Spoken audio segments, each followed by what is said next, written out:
أيها الشعب العراقي الحبيب، إن كنتم تريدون الإصلاح والتغيير فإنني بانتظاركم، وإن رضيتم بواقعكم مهما كانت صفاته ومساوئه فهذا أمر راجع إليكم.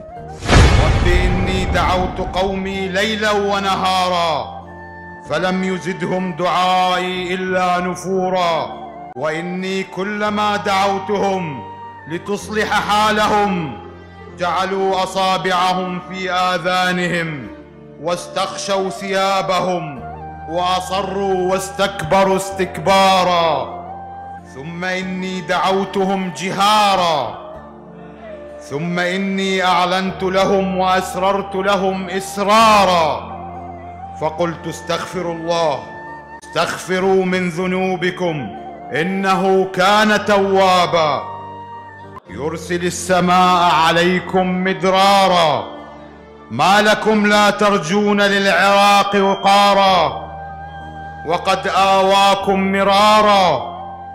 رب إنهم عصوني واتبعوا من لم يزده ماله وسلطته إلا خسارا.